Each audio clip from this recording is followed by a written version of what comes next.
Start. I go through the complaint also, in which there are 9 paragraphs, out of which 6 paragraphs contain news item of different newspaper, and paragraph number 7, 8 and 9 there are general allegations collectively against all the news item in different newspaper, which would not amount of defamation against the applicant.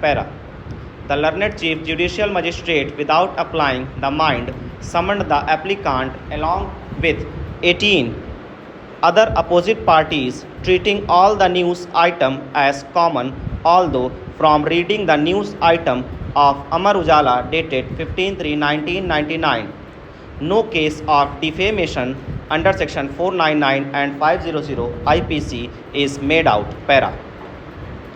Now on the question of jurisdiction under section 482 CRPC, whether interference would be justified or not, it will be appropriate to consider the judgment of Honorable Supreme Court reported in AIR 1960 SC 866, wherein Honorable Supreme Court has led that inherent jurisdiction can be exercised to quash proceedings in a proper case, either to prevent abuse of process in court or otherwise to secure ends of justice.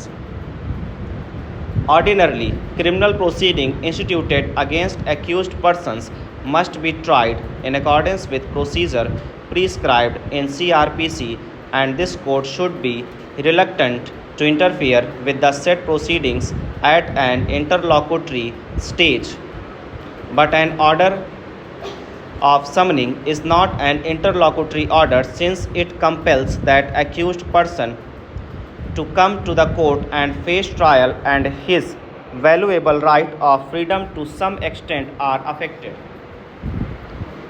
Hence, in such cases, if it can be shown that there is legal bar against institution or continuance of proceedings, court would interfere. Stop. For example, absence of requisite sanction could be one of such matters where court would be justified for quashing the proceedings, exercising power under section 482 CRPC. Stop.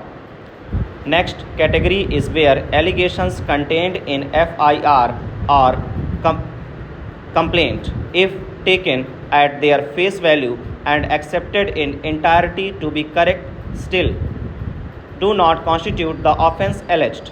Stop.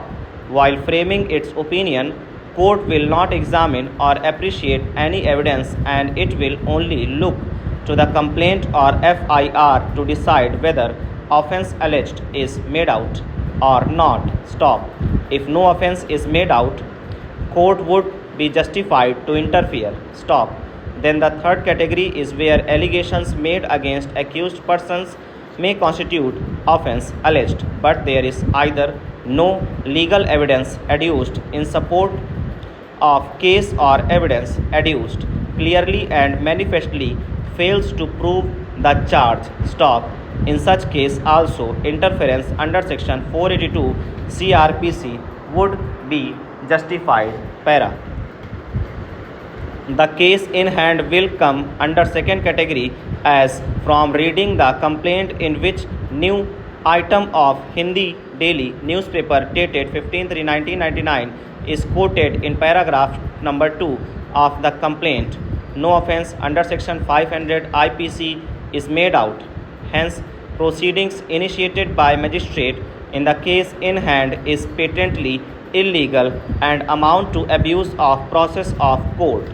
Stop. Therefore, to secure ends of justice, interference of this court under section 482 CRPC is justified and called for.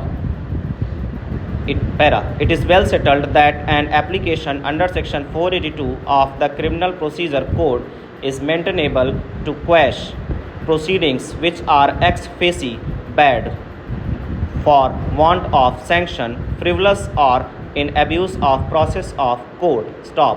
If on the face of the complaint the act alleged appears to have a reasonable relationship with official duty, where the criminal proceeding is apparently prompted by Malafites and instituted with ulterior motive, power under Section 482 of the Criminal Procedure Code would have to be exercised to quash the proceedings to prevent abuse of process of court.